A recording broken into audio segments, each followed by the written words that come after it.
nationale nde bobaki lisu likole ya tozali awa po toza na retard ya 3 mois balingi kofuta biso te.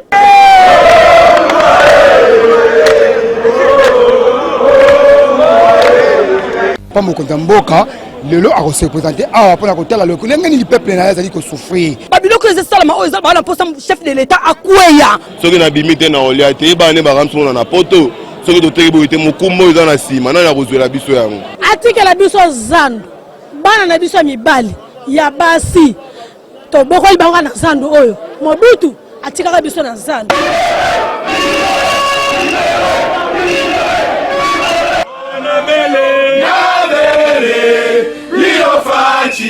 Osungangai asenya Kongole Monguna sekope aibinga mingi Fachi ya kufunganga.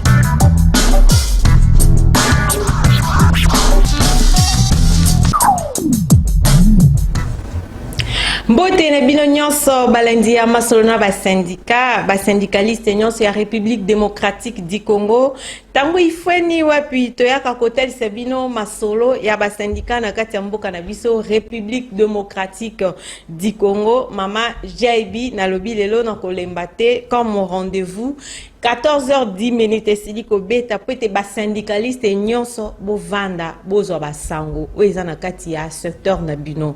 Merci na équipe technique au bandima kozalana toujours au fourré au moulin pona ko participer to ko assister ko pesa musala ndenge sengeli soki bozomona bilili oyo ya kitoko sima ya caméra tozabongo na mwana mobali oyo l'homme hein. Alors on a ba pensée doux, ba pensée pure quoi. Monsieur Roni Manzila yende mutaza na prise de vie et bongo na régie et simbami na monsieur Prince réalisation finale ya Light Mutonjo. Et l'on a bangonde toko sala et masolo na ba syndicat mukona lelo pe nandenge toko kende ko silisa yango. Mukona lelo tozana basango ebele kaka bomo mesana ndenge to mesana ko sala musala elongo na bino ba syndicaliste nyonso to ebiete toza na période électorale générale ya mboka na biso ba candidat ba mati ba kei na kati na bango pe ba candidat député bazali baza ba syndicaliste ma na ngambo wana pe bakoti na kati ya élection ya mboka pote ba kende ko servir lisusu davantage na ngambo wana kasi basango ya liboso toza nango na masona ba syndicat toza na sango ya mawami bale tozo pesa to sengi nano 1 minute de silence na compte ya émission masona ba syndicat kaka makomi ya tata Nzambe lobete singili tolela na ba oyo bazali kolela na Assemblée nationale to perdre bongo moko ya syndicaliste munene na kombo ya Monsieur Jean-Jacques oyo azali moko ya ba membre ya Union des syndicats du Congo mobilisateur munene na kati ya IEC ye asili kotika biso jeudi le 14 et kozala bongo veille mortuaire peut être vendredi à Kende na entre ciel et terre totika libongo 1 minute de silence pour na camarade Jean-Jacques oyo abundaki makasi na compte ya syndicat Union des syndicats du Congo.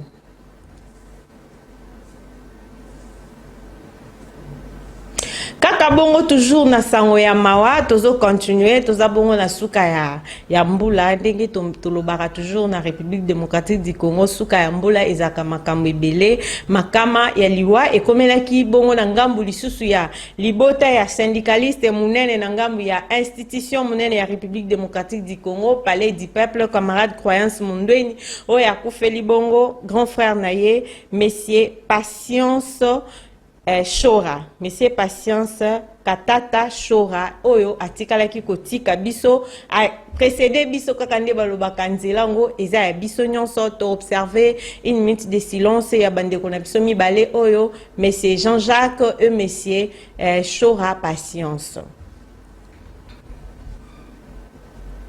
Ba syndicaliste nyonso ya monde entier ngonge sili kobele mabota bakiti bovanda boyoka basango toye bongo na installation et délégation syndicale na niveau ya Sotiko.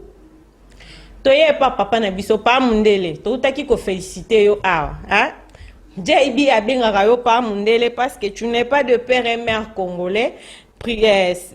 entreprise na bino eza na kati ya secteur privé na kati ya mboka na biso. Merci, félicitations parce qu'on ndima kokotisa syndicat na kati ya entreprise na bino parce que République démocratique du Congo na mibeko likundi na yango ezali ko reconnaître musala ya syndicat to ezali ko reconnaître science ya syndicalisme na kati ya mboka na biso. Voilà pourquoi bino Sotiko bo permettre ete syndicat ekota na kati ya entreprise na bino. Kasi lolenge mibeko epesa bino ningisa ya kokotisa syndicat na kati ya entreprise na bino, mibeko pe epesi ningisa lolenge wapi esengeli botambola.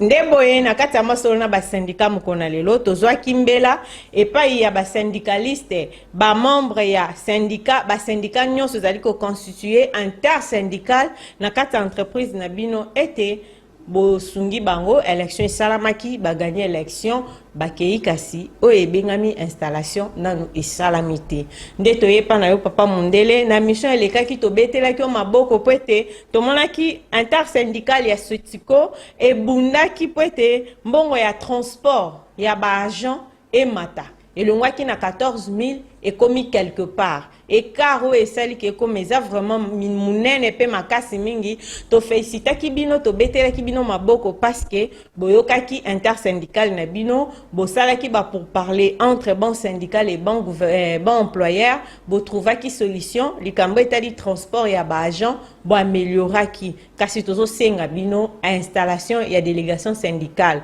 parce que dimanche passé bo senga ki était vie musala ndenge ba agent bazali concentré parce que installation et ça la makana présence ya ba agent esengeli ba agent ba yebake liboso na biso tala ba délégué na biso oyo biso toponi ba délégué syndicaux o ba ko banda ko kende ko solola na employeur na avantage to na intérêt na biso comme syndicalisme yango moko ezali science ezali ko bunda poete intérêt général ya travailleur ya agent ezala bongo respecté peut réaliser selon constitution na biso ndenge ezali kolobela kasi ti lelo installation et salamité c'était prévu ça la dimanche to comprendre te ni ne sali que installation et délégation syndicale na ngambu ya Sotiko et salamate po ezala reporter et ebanité et ko salema susu mukolo nini ndena yango to senga intersyndical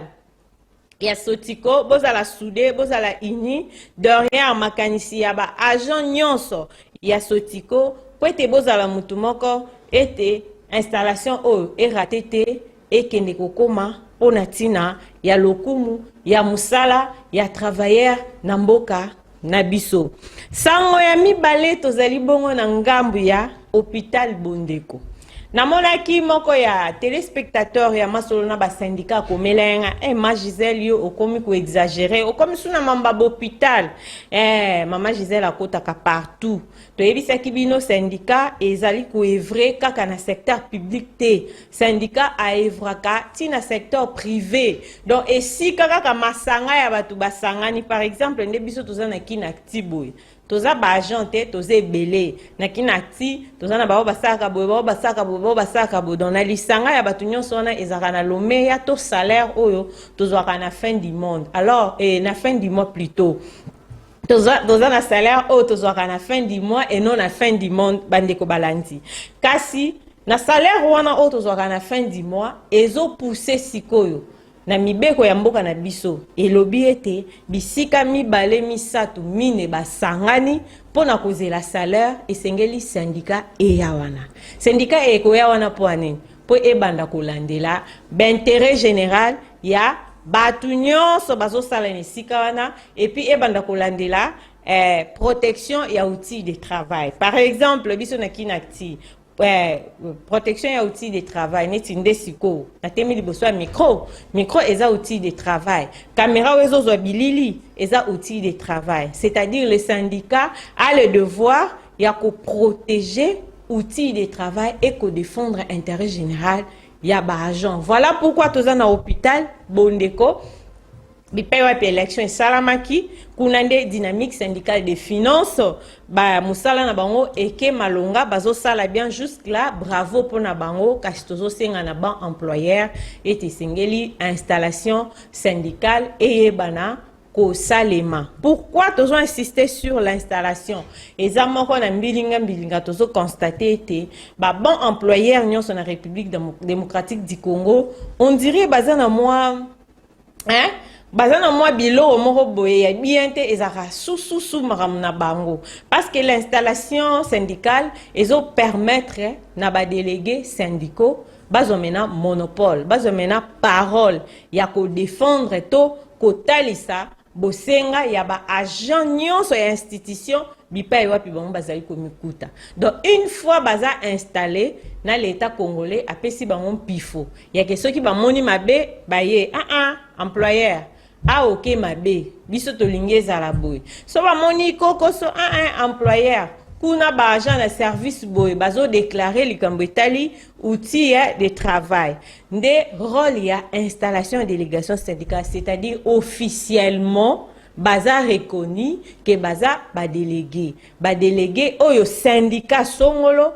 etindi bango nde lisanga wana esangani eza intersyndical ezo permettre bango basa nini bakende liboso ya employeur bapesela non makanisi na bango non ba posa na bango mais bapesela employeur ba décision finale ozo utana base ezali ba agent nyonso bazo travailler na kati ya institution wana nde yango wana installation et délégation syndicale ezalaka très important na kati ya institution nyonso soki ba syndicat bakene élection ba constituer ce qu'on appelle l'intersyndical. Il faut bureau de la délégation et salema installation et salema ba pesa bango na bureau na betana nsete wana parce que tozo mona ba employeur bazo comprendre te que esengeli installation et salema et puis délégation ya bureau syndical esengeli bazalana bureau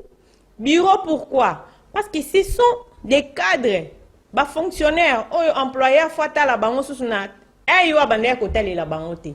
Donc, employeur n'a pas le pouvoir, il y a la délégué syndicaux, n'engazalaki kota la enakala. Oui, aza agent, comme tout autre agent, azana nuna devoir wana ya kosala musala lokola agent musala o ebengelier. Mais en dehors ya kozala agent, azana deuxième casquette, il y a délégué syndicaux, o ezali ko permettre ye azo pouvoir wana zo zongo yé mon côté eza pe ba agent bango mon côté eza l'état congolais nda pesi pouvoir wana ya ko kende vers employeur ko ebise ke papa employeur omoni musala o eza ya biso lo lenge yo zo sa marambo yango te alors tozo senga na yo sala bien soko sali bien te to kolongole sika wana ba kolongolo ndenge nini assemblée générale.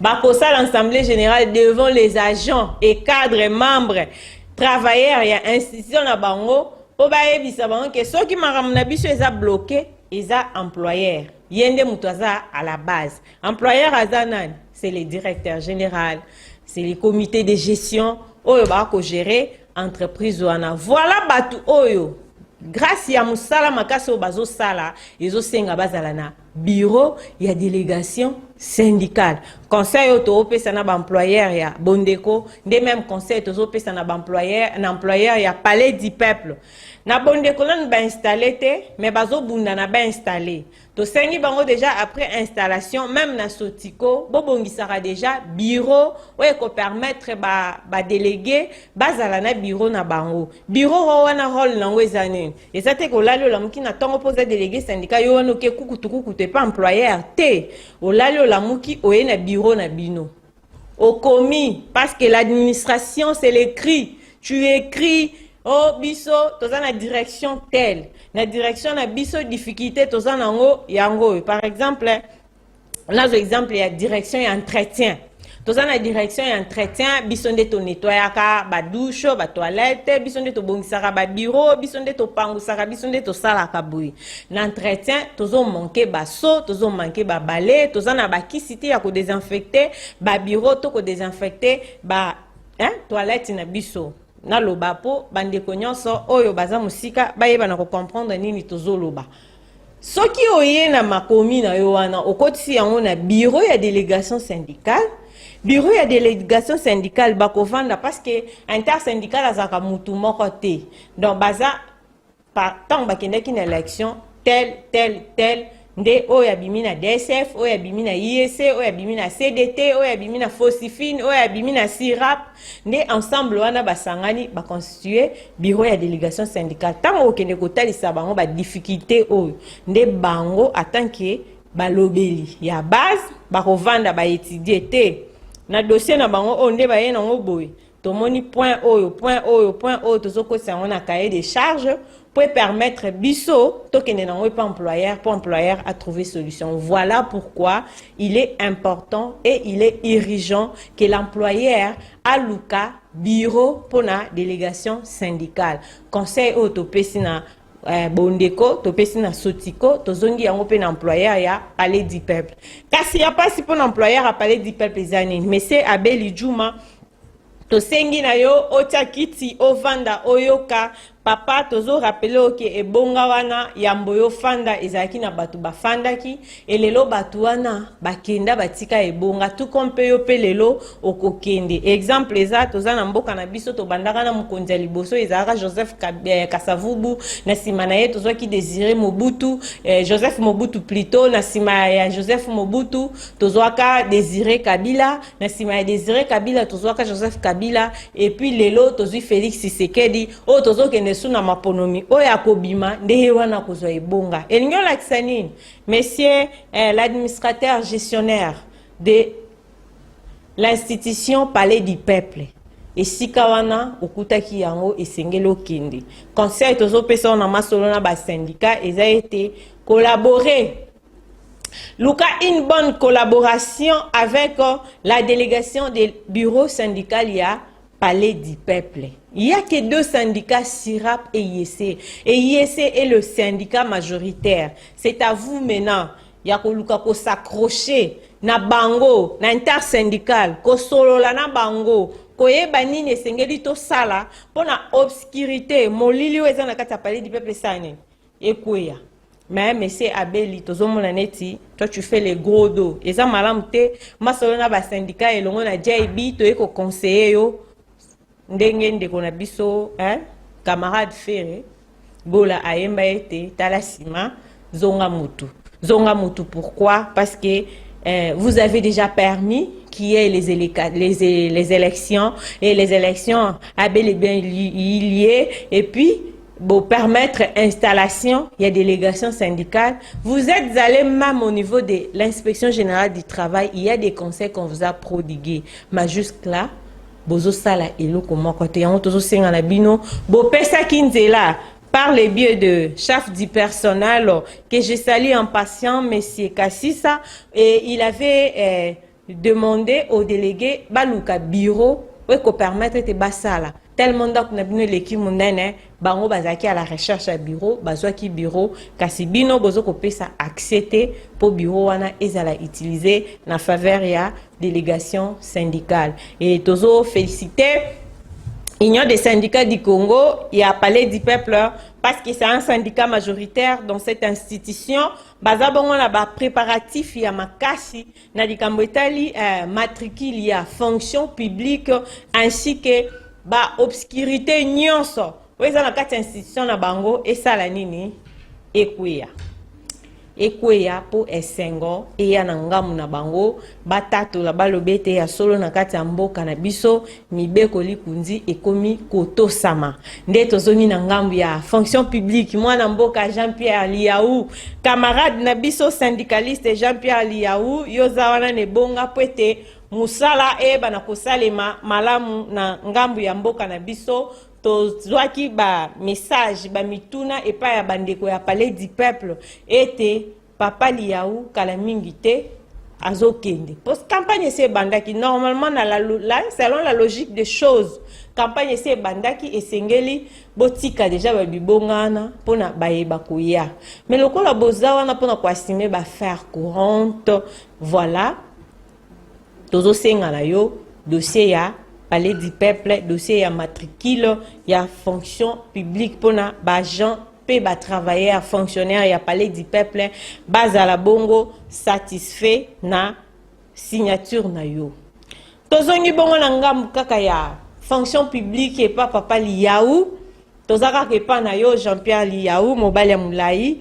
Tozo senga na yo likambo etali élection syndicale ou to chef de l'État apesa ki ningisa na conseil des ministres Fachi Beton aloba qui était esengeli élection syndicale et ça la mana fonction publique papa yo wana komo kende te okomo kende otikali ko signer te opesa accepter mais tobi ke pouvoir raisonner na ba secrétaire généraux nyonso ya fonction publique esengeli administration et les kanakati ya élection to boite ke ndenge élection générale ya mboka ye ko salema to pona ba konzo ba ko gérer biso ba ko kamba biso na mboka elingo la accepter ke makambo nyonso elali makambo esengeli esalema et continuité ndenge to bengaka yango la continuité de la chose publique esengeli continuer nde to senga na secrétaire général il y a fonction publique et l'ongona camarade Liaou Jean-Pierre boye bakosala ete na lombango yambo tokende le 20 bocha mokolo to plutôt poete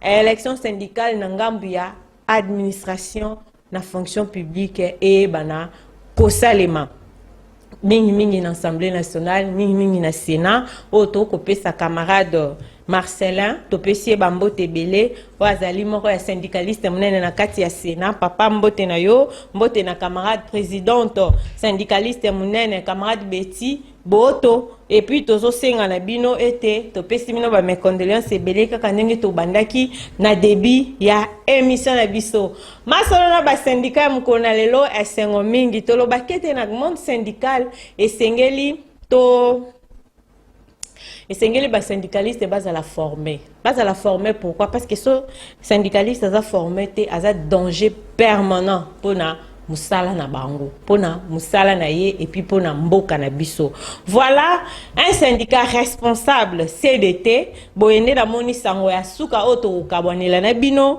ezali bongo sango ya CDT syndicat ya syndicat démocratique des travailleurs na République démocratique du Congo ceux qui na lobby mabe ba ko comprendre nga CDT na beaucoup c'est ba organiser ki bongo moko na formation atelier au Babongisaki en partenariat avec le Centre international Olof Palme na Conseil national des travailleurs de Bango basalaki formation ya ba syndicaliste na bango sur le migration et longo na régie ceux qui to ko la langage moko to sengi na l'homme dédié comme j'aime l'appeler l'homme dédié light mutonjo ceux qui akoloba elobeli moko na biso apese biso image ya CDT bongo to kozonga na plateau na sima.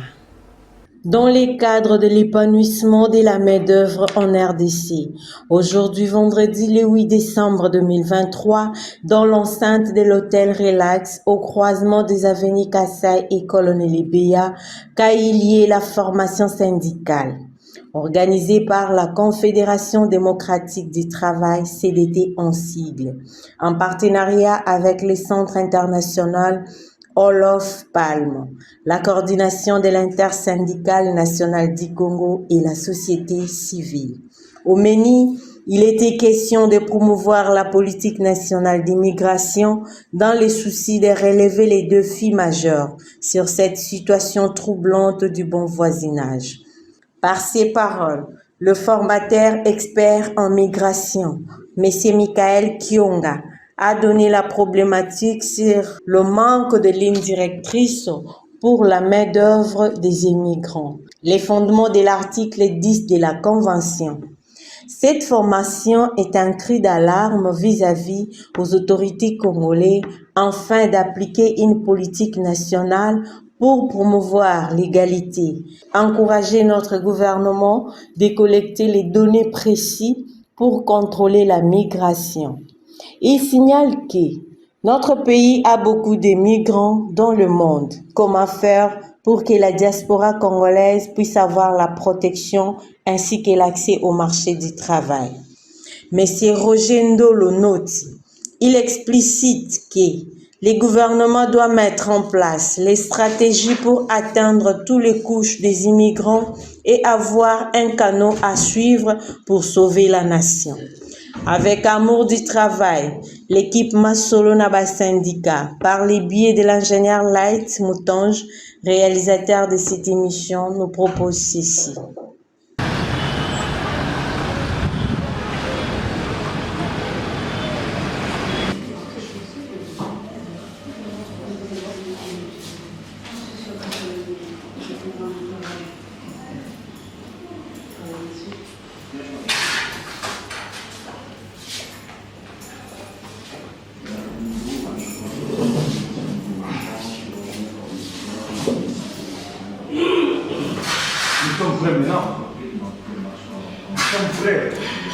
Oui, bonjour, on est là je crois. Hein. Excusez-nous, comme les modérateurs venaient de le dire, nous devrions en principe commencer notre activité. Moi je n'appelle pas ça atelier de formation, oui c'est dans ce cadre-là, mais je voudrais plus qu'on l'appelle atelier d'échange. Atelier d'échange parce que chacun de nous dans son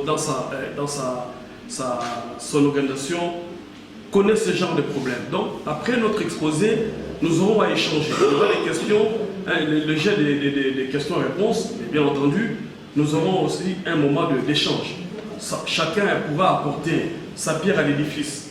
Parce que nous savons que cette problématique de la migration, de main-d'œuvre, des migrations de manière générale déjà, c'est un défi pour le pays, mais encore plus, celle de la migration de la main-d'œuvre nous pose encore beaucoup de soucis au pays.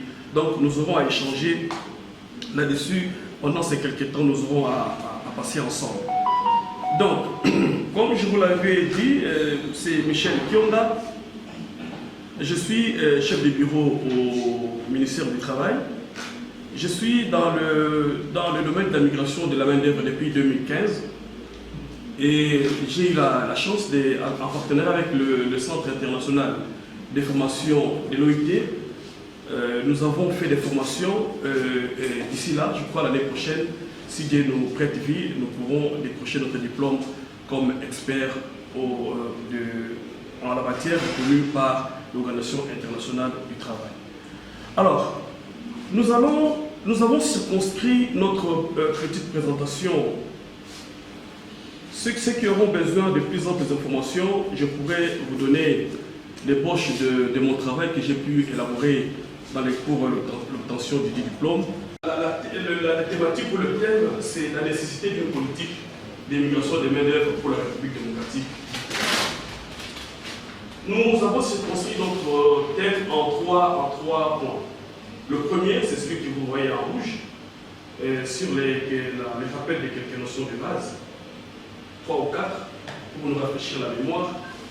Et dans un second point, nous allons esquisser la problématique de la migration du travail ici au pays.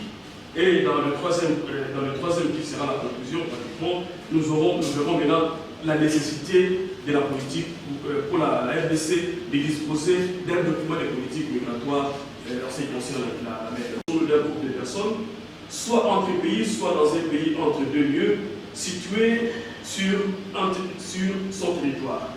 La notion de migration englobe tous les types de mouvements. C'est pourquoi cette notion de migration, lorsque nous voulons le traiter de manière holistique, elle comprend même les réfugiés, les déplacés internes, tous ces mouvements-là. La migration peut concerner les déplacements entre frontières, mais aussi les déplacements au sein d'un même territoire, mais dans des endroits différents. Donc c'est pourquoi je l'ai dit, on peut parler des réfugiés, des déplacés internes, des personnes déportées, tout ça. Tout ça, ça entre dans le cadre global de la migration. Mais qu'est-ce qu'on entend par alors migrant?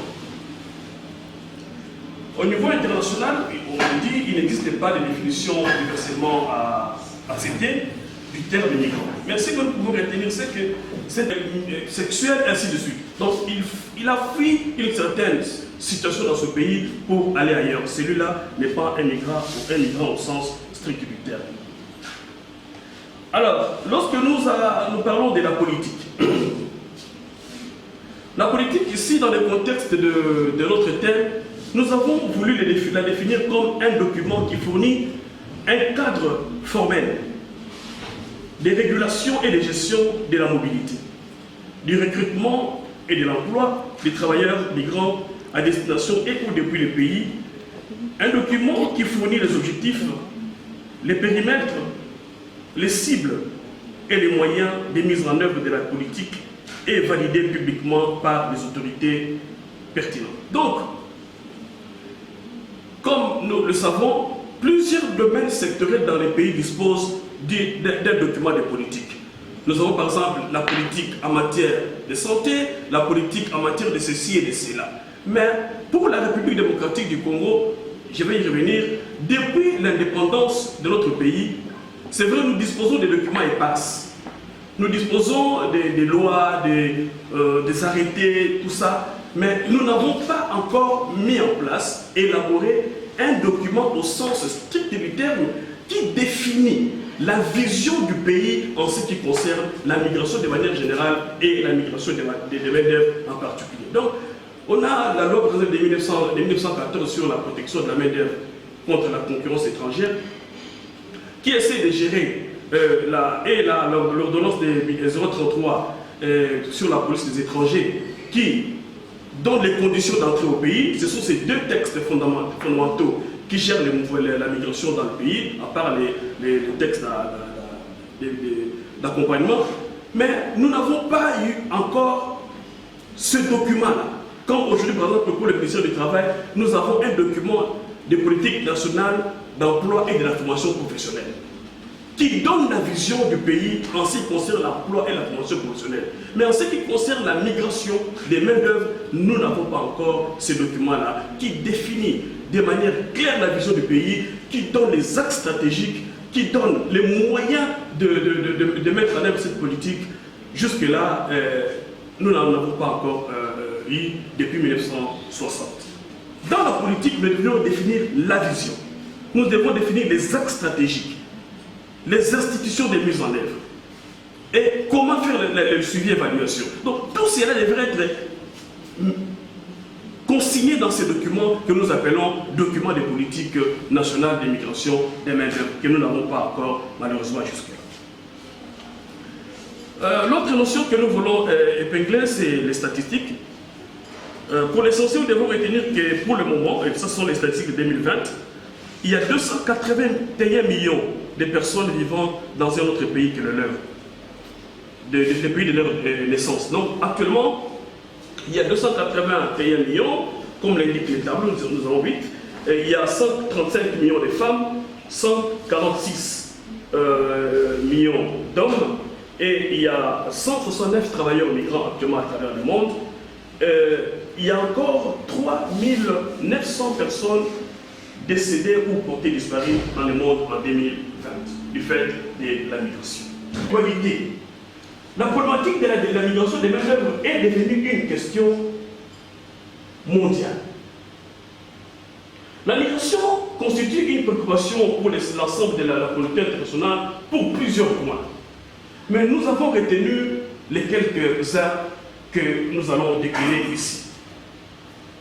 La migration aujourd'hui est un puissant moteur de développement tant pour les migrants eux-mêmes que pour les pays de destination, pour les pays de transit et pour les pays d'origine.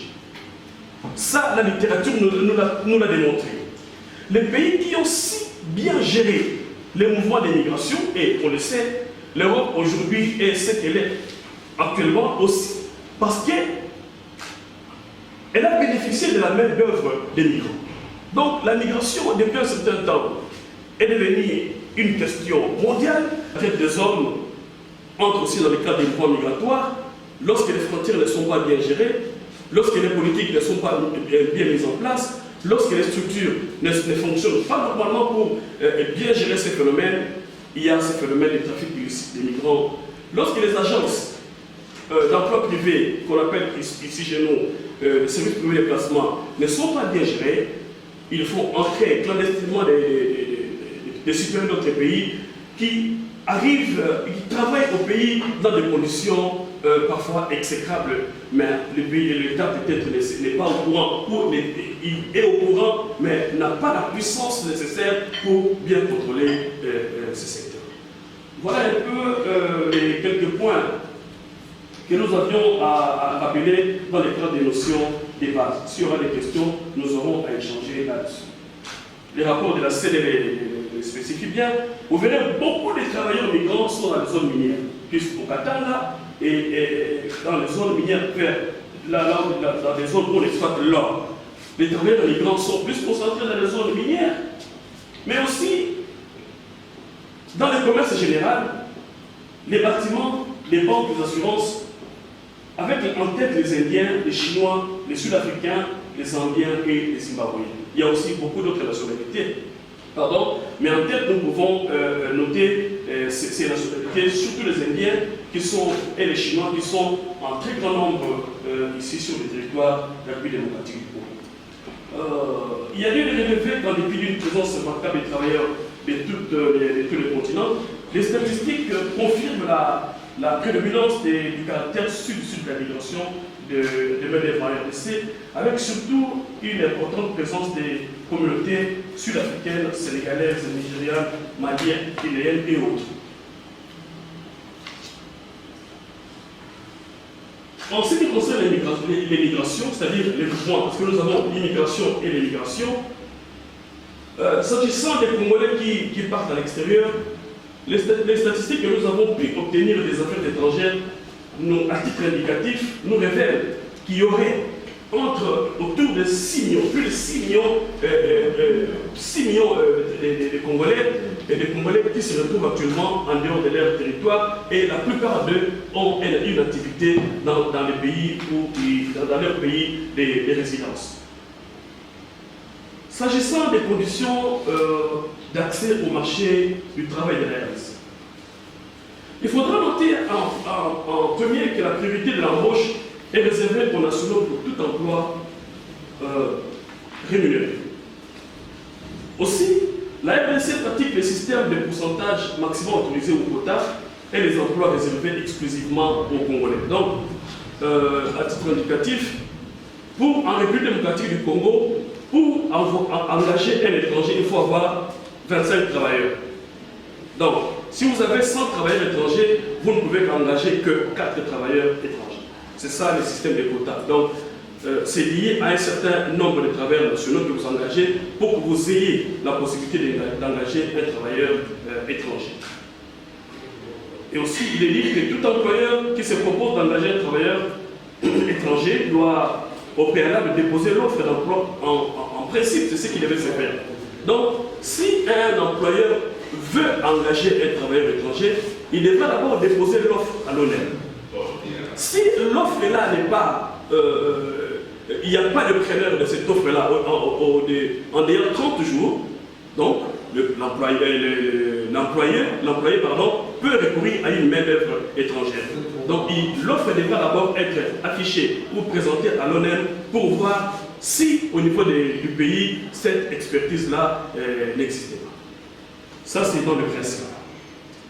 Et en dernier lieu, pour les conditions sur le marché du travail, on enseigne qu'il y a aussi des dérogations qui sont accordées. Des dérogations qui sont accordées au maximum autorisé. Lorsque par exemple une entreprise, par exemple nous le voyons souvent dans le secteur minier, a un ouvrage spécifique à mettre en place et qu'il ne trouve pas une main-d'œuvre qualifiée au pays, il peut solliciter au ministre de l'Emploi et de la sociale une dérogation d'un certain nombre de travailleurs qui viendront travailler pendant un certain temps et rentrer dans leur pays. Mais aussi, ceux qui bénéficient de dérogations aussi, ce sont des propriétaires d'établissements. Quelqu'un qui vient, par exemple, propriétaire d'une entreprise, celui-là aussi est exempté de la taxe sur la carte de travail. Mais aussi les travailleurs qui sont couverts par une convention. Par exemple, Kulungongo a signé une convention avec la RDC. Donc, tous les travailleurs qui entrent dans le cadre de ces contrats-là, ils passent effectivement à la commission en payant les droits, les frais administratifs, mais ils ne payent pas la taxe sur la carte de travail qui relève, par exemple, pour la compagnie sucrière de Kulungongo à 700 $. Bon, à titre de rappel, les sociétés minières payent 2800, les commerces 1000 $, le secteur manufacturier et les entreprises qui transforment les industries payent 700 $, ceux qui sont dans l'agriculture payent 500 $, et ainsi de suite. Merci beaucoup Nalaït Moutonge oyo na mesana kobenga l'homme dédié pour na ba image oyo ya CDT formation ezalaki bongo sur l'immigration, comment faire, comment trouver des solutions pour être toyeba ko gérer immigration na kati ya mboka na biso. République démocratique du Congo eza tellement munene et puis tozana ba voisins ebele, on en a 9, tozana 9 voisins, tozana ba frontières ebele oyo sale que chaque jour batu bakota kana mboka na biso, batu bazouta libanda bazokota na 9 voisinage na biso, batu baza tellement koya bao banvia ka Congo dans les bons dans les mauvais bazoya. On a 9 voisins.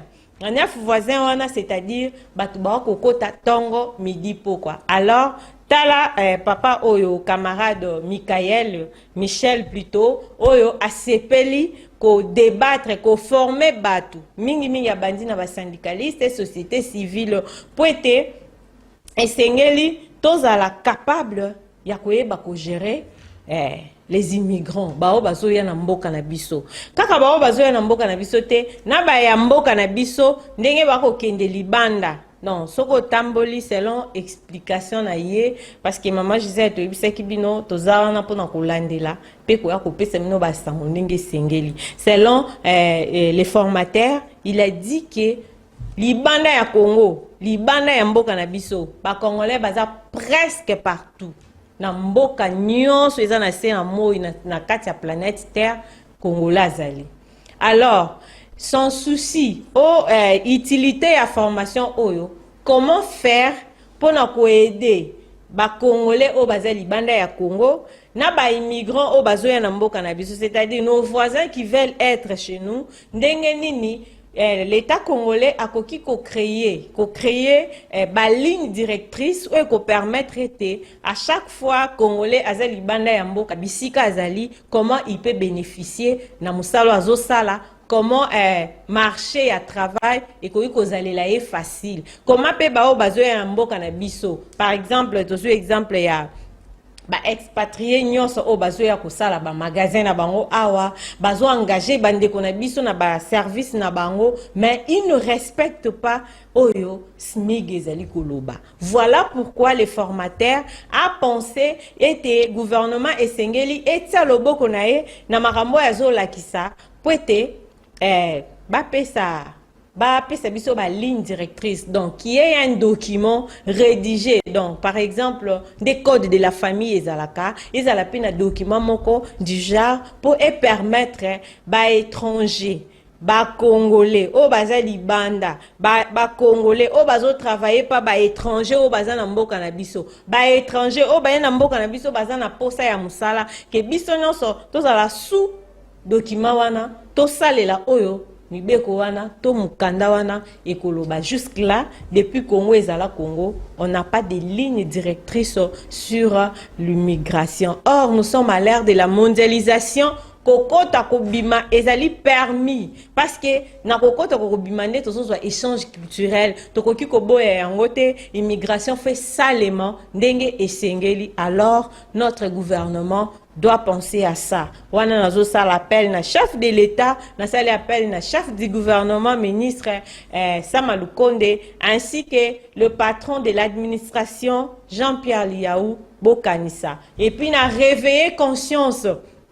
Il y a des syndicalistes nyonso, il y a République démocratique du Congo, surtout mingi les conseils nationaux des travailleurs du Congo. Je vois le président Kunku. En tout cas, papa, vous devez penser à ça. C'est un sujet très capital à ne pas négliger parce que c'est quelque chose qui se fait automatiquement et nous devons trouver des solutions et pour ça. Alors, te féliciter CDT, à permettre tes formations oyo et salama et to sengi na ye ezaka une fois en année eza malamu te tozo senga la CDT à multiplier yango, pourquoi pas 20 fois na année moko pour permettre ba syndicalistes ba propager yango na milieu professionnel chez tous les travailleurs enfin que musala ya Congo et kende liboso.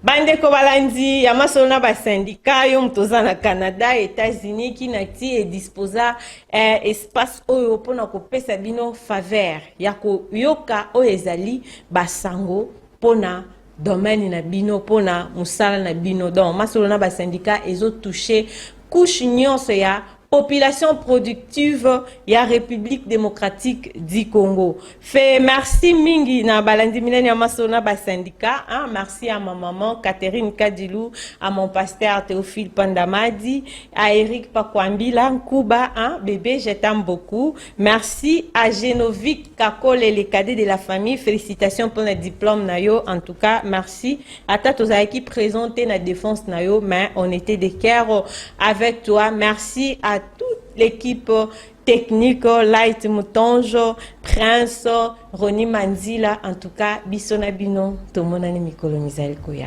Au revoir.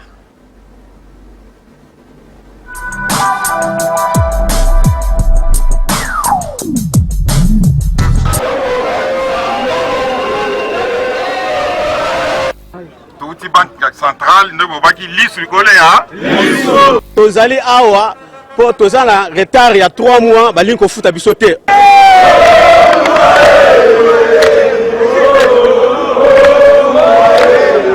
Pa mokonzi mboka lelo a se présenter awa pona kotala le ndenge ni peuple na yazali ko souffrir. Babiloko esalama oyo eza bana posa chef de l'état akweya. Soki na bimite na olia te bane bakamsona na poto. Soki toteki boyite mokumbo eza na sima na ya kozwela biso yango. Atikela biso zando. Bana na biso mibali ya basi. To boko libanga na zando oyo. Mobutu atikaka biso na zando.